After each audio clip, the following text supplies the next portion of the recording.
Hello, everyone. I'm Sean Lesser, the host of the Real Mental Health Break. Very excited to have the surprise guest with us today. I'm going to have her introduce herself in just a minute, Lindsay Morrison. But let me just tell you for the folks, sorry we had a little technical difficulty. For folks that are new to the event, to the show, every week we have different folks talking about mental health, from athletes to entrepreneurs to on the political side. So a whole doctors, a whole host of folks. So really excited to today have Lindsay on the show. Lindsay, maybe you can give a little background on yourself and then we can get into it a little bit. Yeah, of course. Thanks, Sean. It's great to be here. Hello, everyone. Happy to be the surprise guest. I'm Lindsay Morrison. I live in the Bay Area with my family of three children and a puppy who you might hear in the background. Right now, we are in Bend, Oregon, with a full house of family, friends, and grandparents and kids. So you might see some of those too. Background is 20 years as an attorney, moved into the policy and social impact space about 5 years ago, started focusing on social connection specifically and loneliness right about the time that my kids were in middle school. And I was seeing how COVID and as well as just stresses of general teenage life are impacting them. And then by way of that, impacting really the whole family dynamic because you're always only as happy as you're happy, your saddest kid. And we definitely experienced that during that time. And it just got me thinking of how I was going to spend the next 20 years of my life. Mm-hmm. And that just seemed like the most important place to be. So I stopped being an attorney and I moved straight into the mental health space. I currently advise mental health tech startups and nonprofits and foundations specifically. And I met Sean by way of that work. Right, and we're excited that you are an advisor to us. So, Lizzie, maybe you can tell us, and I know you're from the younger to the older, or what resonated with you around what we're doing with the real. I think what resonated with me the most is truthfully the fact that it's just real people. We're not talking about people who have a lifelong history of mental illness. We're not talking about people who have had significant struggles where it's super obvious that their mental health would have been impacted. These are people you know every day, the people sitting next to you at work, the people that come home to you at night, and recognizing that every single one of us has this struggle inside. And it sometimes it's very loud, sometimes it's very soft. And the idea that just having a space to let it out is how we all keep going together. Hmm.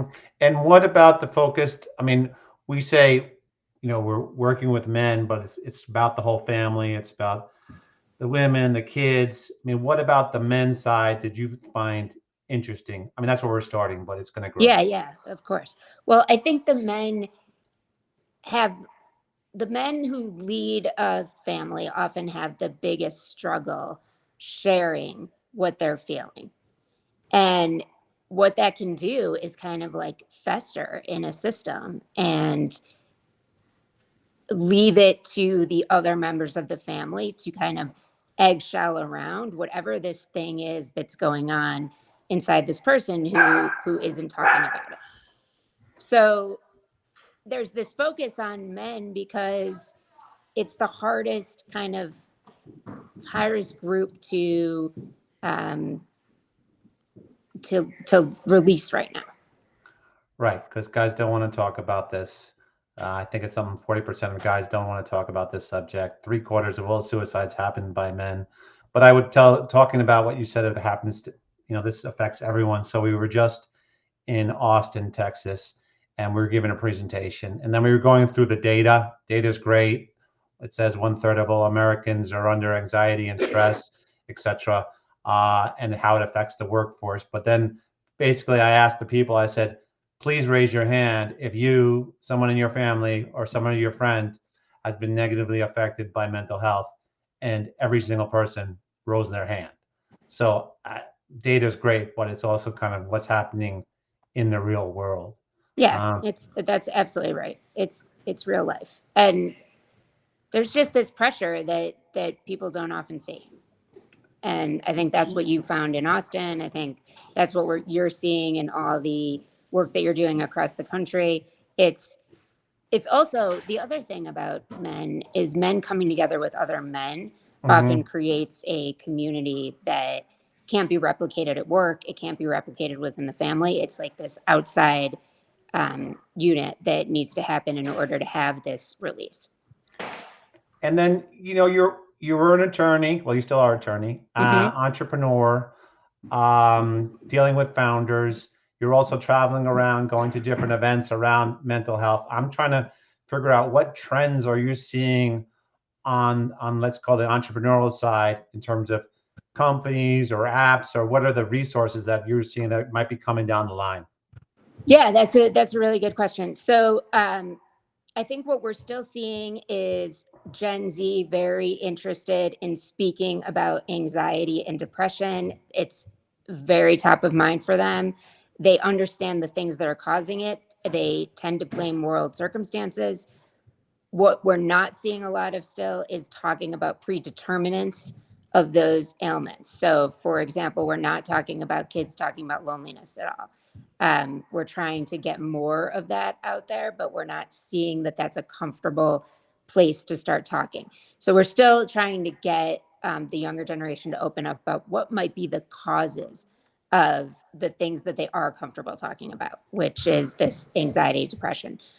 There's different therapeutics coming out. So it's not just about taking medicine.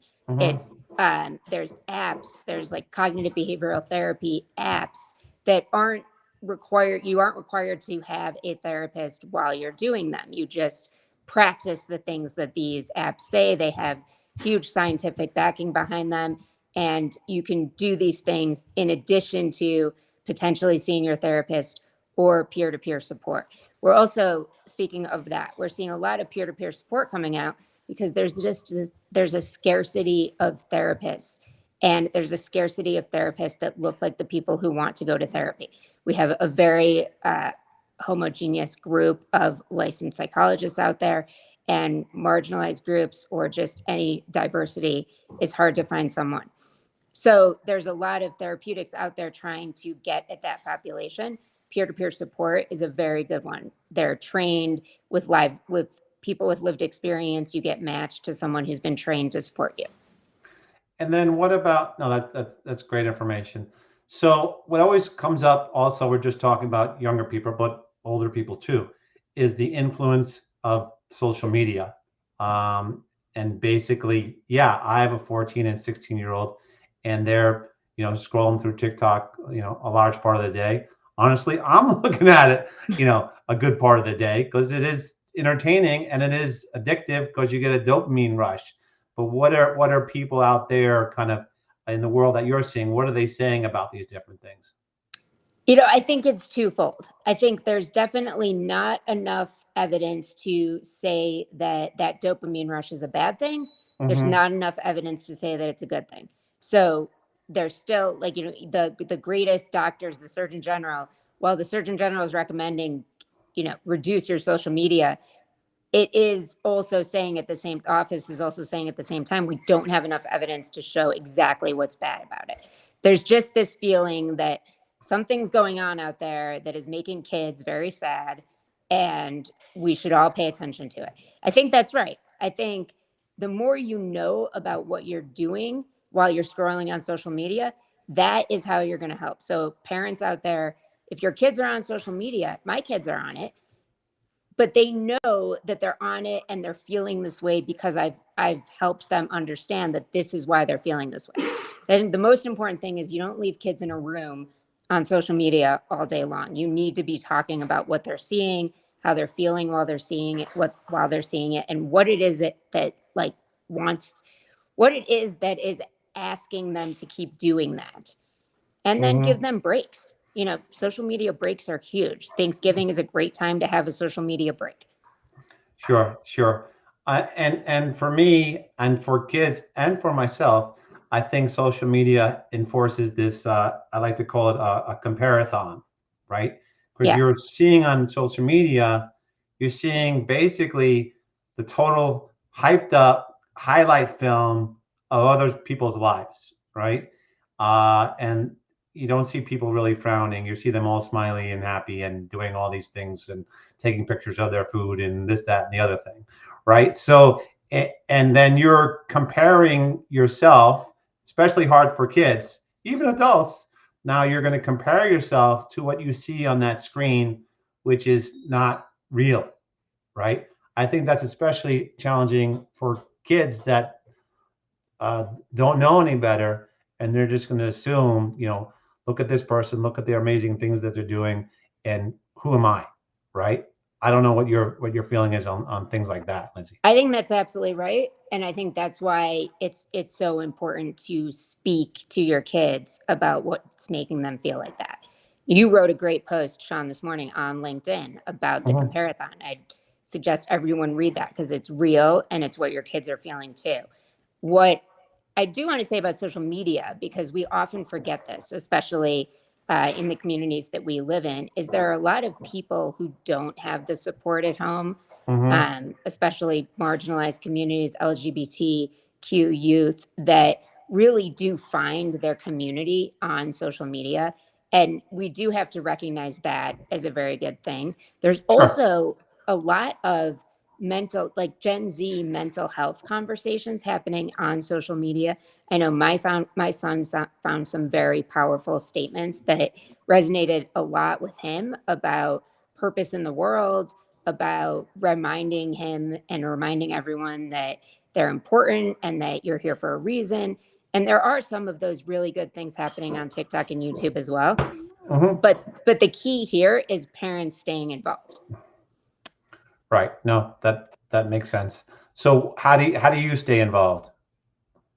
Communication, Mm-hmm. talking all the time. It's not about, like, for me, it doesn't work to threaten my kids with, I'm taking away your social media, or um, to really have some, like, we don't really have screen time limits or anything like that. Mm-hmm. It's really just about continued checking in, continued communication. I haven't seen you for an hour and a half. What have you been doing? Mm-hmm. What did you find on there? Show me some of the things you were looking at. Oh, what interests you? That's also a great way to find out what interests your kids. Like, what is Mm-hmm. it that got you excited about that post? Let's talk about it. Oh, really? All you're doing is watching, like, some guy make steak in 30 seconds? Like, oh, that's cool. Maybe we can try that. So Sure. it's not always doom and gloom, Yeah, of course. but it is also a way to, keep the conversation going with your kids. So let's move to a little different topic away from the kids, and where we see a lot of mental health challenges. I've been there myself, and you've dealt with these kinds of folks, the entrepreneurs Yeah. that you're seeing, and what are you hearing and seeing? There is a constant need to be successful. So entrepreneurs put everything they have on the line. Mm-hmm. They tell the world that they are going to succeed at this, and that they are almost the single people that can make this brand new thing happen. And Right. it's almost like you have to put on your Superman pose and put that out there in order to have the strength and energy that you need to build this product that you're building. And the downside of that is, what is the statistic there? But the majority of startups fail. Sure. And Sure. when you hit that failure point, you now have to go out into the world and say Superman didn't succeed. And Right. that's the part that gets really scary. It gets scary for your family, it gets scary for your community, it gets scary for your kids.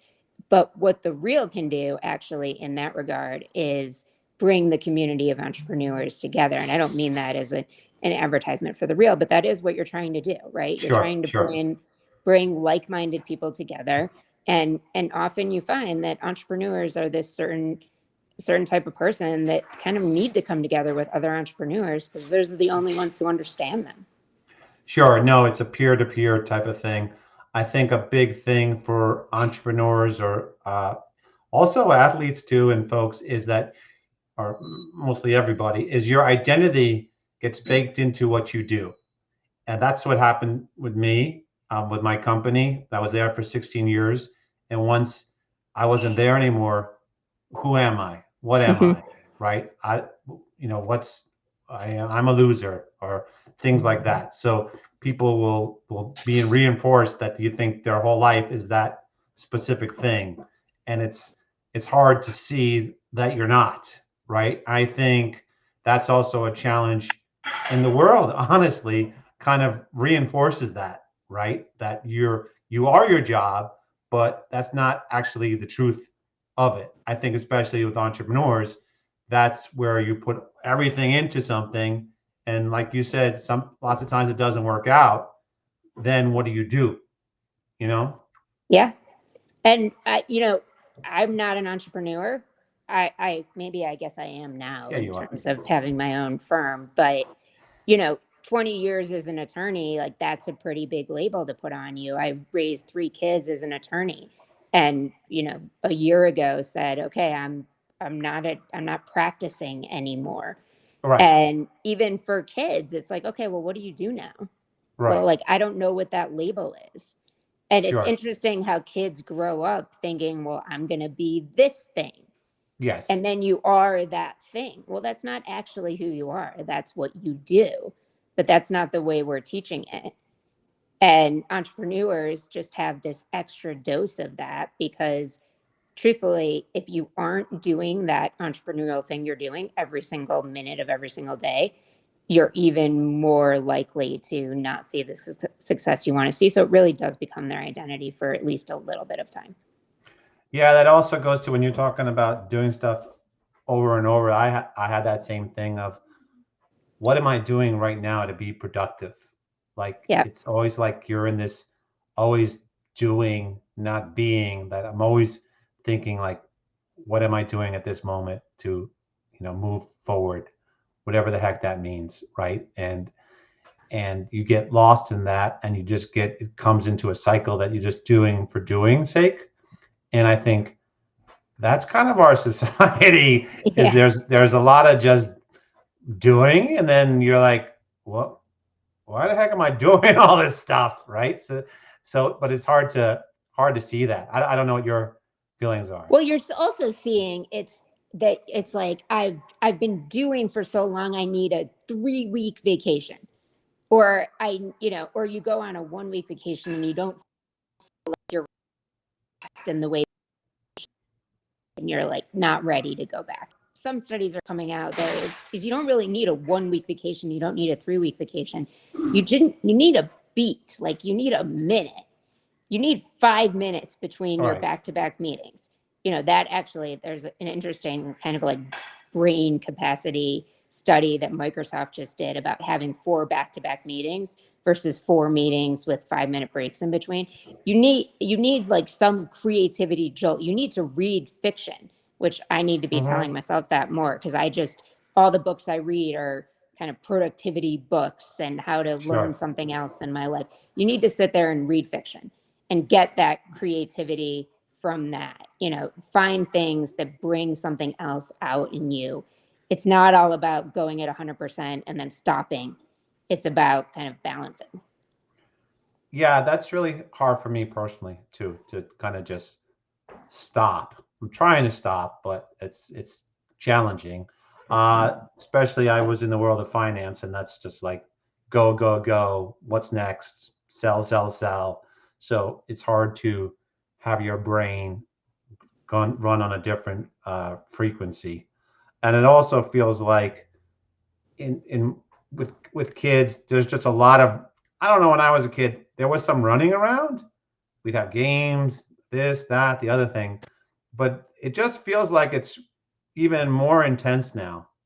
I don't know what it's like with your family, but Yeah, it's no, that's the thing. It's with the sports. I mean, my family, I feel like I got lucky in that, we only have one kid who's on a competitive team right now. But the in fact that my 14-year-old son wants downtime more than anyone in the family. He's like, he needs a day where we have no plans on the calendar. And Sure. I'll give him that. Everyone needs that. It's great to be able to say that you need that. And parents need that. The family needs that. That's why we're in this house right now, because you just Hmm. need a place where you have one big room and everyone can't go on their normally scheduled activity. Sure, sure, sure. We have that in our house too. Now we might be all sitting in the room on the phone, but I look at Right. that as I still think it's a plus, You're right? still together. And that also goes to just what the reel is about, and you talked about it before, is also like community, right? And it's great that you were saying, yeah, you can have community online, but you need to have community offline too, because people need people.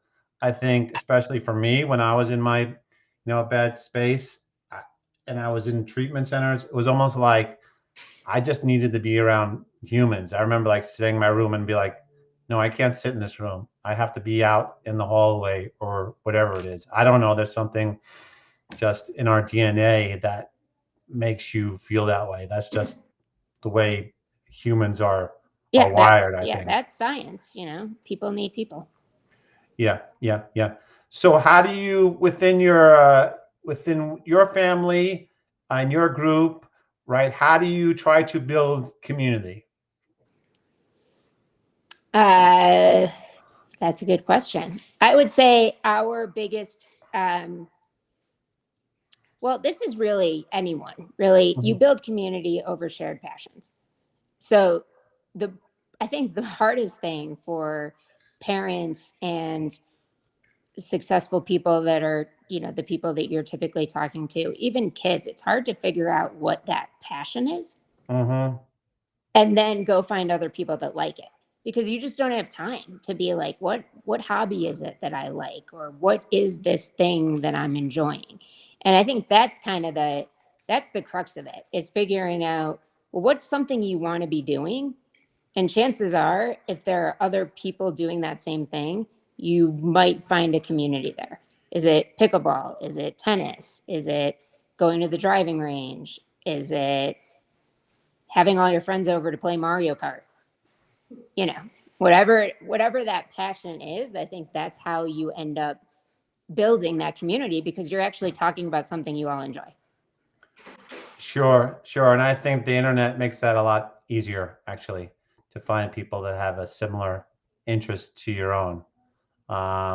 So I Yeah, I get that. remember my nephew. He's 20 years old right now. He Hmm. was like a streamer. Like, he was one of the hosts that people listen Hmm. to on the internet, Yeah, on a on yeah, a yeah, Twitch yeah, session. And yeah, he had like these five best friends yeah. from all through high school that he had been hanging out with online, and he ended up meeting like two or three of them. They all like decided to go hang out together in real life, and now these guys are his friends. Like, Right, it's right. an awesome way to build that community. Sure, sure. And you can even build community globally because it's just people. I mean, that was also I was saying about social media, but like my son, he and my daughter, playing Fortnite, and when I was a kid, you play video games by yourself, but now he's playing always with his cousins, right? So he's talking with his cousins and his friends constantly. So you could be like, oh, he's on a video game, but no, that's how people socialize. So I think Yeah. that's a big positive when they can do those things, or even especially, we think about COVID, right? Where no one, in person was not an option. But my kids were very social because they are always on the different playing games with their friends, which I I mean, think is that's, really nice. in being, I 100% agree with that. I think Snap lends a lot to that, especially in the high school community. There, you end up knowing a lot more kids in the area that you live in. Now, I have to make a huge disclaimer here, because I've been in tech policy, and there's a lot of really dangerous stuff that happens Hmm. online, and there's a lot of really scary individuals who want to prey on children doing these same exact activities. So it's definitely not all roses and rainbows. And that's something parents need to really pay attention to and really understand how these kids know someone they're meeting in real life, and even do some background. Okay, how can I find out who this kid is in real life?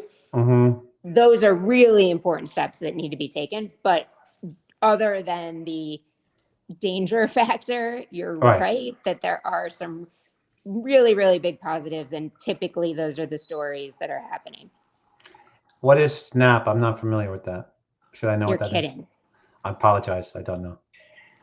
That's like, well, like I can't, it's like the next thing. I mean, I will say Snap as a public company is not doing as well as the other big social media companies, but that's for CNBC to talk about.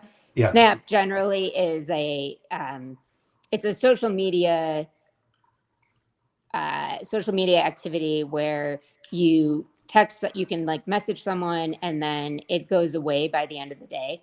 Okay. So Okay. it was like initially created for that purpose. I don't think anyone thinks that that's the case. Like everyone, you can screenshot it, you can take a picture of it. Like there's nothing that goes away on the internet. So I don't think anyone's being fooled by that. But it's kind of just an easy, you don't post something and it lives forever. No one really talks on it. You just kind of take a random picture of your feet and send it to the person that you're sitting across from, and that seems to be the way my kids are using it. Yeah. On that, I think it's harder. When we were kids, you didn't have phones, right? So not to say that we did stupid things, but we did stupid things, but you didn't have a movie about it. You didn't take a video of it. It just happened, and then you woke up the next day, and it was just like, oh, you remember that? That's a real challenge for people, right? That this everything is recorded. Yeah. That makes it super challenging for everyone. I'm not saying that that's bad, but it's just sometimes people do stupid stuff, right? And now every single thing that you do is there forever. That is a lot of pressure on people, Well, at least to I me. mean, people are getting like, that's how recruiters figure out who you are. That's Sure, how, college admissions groups do a little of recognizance. Like course. that's real stuff. And, you know, kids need to understand that too. No, I get that. That's the due diligence. It was just different when we were Yeah. kids. Um, Switching topics, Lindsay. What do you? We're almost done with this talk here. So, what's going on there for Thanksgiving? You got to give us a little, Yeah. little Yeah. info. Well, we just spent the last 4 days in Bend, Oregon with some good friends of ours. My mom's here. My daughter brought a friend. It's a really packed house right now. But we are leaving today. We're heading back home to our separate families. We're going to have Thanksgiving at my house tomorrow. 16 of us. Wow, And hoping others in the family will be doing the cooking because that's certainly not that's my a lot of thing. people. That's a lot Yeah. of people. But I'm happy to set the table. I, And what about you? my brother-in-law, I got to pick him up later today, and my nephew, and my sister-in-law, and my nephew's really sweet. He calls me Uncle Man. He's been calling me that since he was born, and he's 9 now. So we're gonna hang out with them. So it should be fun. I have to say that you've been the best surprise guest that we've ever had. Wow. That's a Well, huge honor. you're the only surprise guest I that we kind of ever assumed that. had. But Yeah. Lindsay, we're going to wrap up. But where can people find information on you and the things you do, or is there anything that you want to get out to the world here? Yeah, of course. Find me on LinkedIn, Lindsay Morrison. That's probably the best place to reach me. Sunny Springs Advisory Group is my firm, and happy to talk to you about building a business or a nonprofit in the mental health space. Have an expertise in social connection. Love the idea of bringing people together in different ways. So, yeah, I'd love to connect. And Sean, I'm here for you. Put me in as the No, I know. surprise guest. No, I have to give my endorsements for Lindsay. She's been amazing and helped us in so many different ways, and we greatly appreciate you. And there's more to come. So with that, I'm going to say have a great holiday, and thanks for for pitching in right now. We appreciate it. Yeah, absolutely. Thanks, Okay. everyone. Bye, Lindsay. Bye.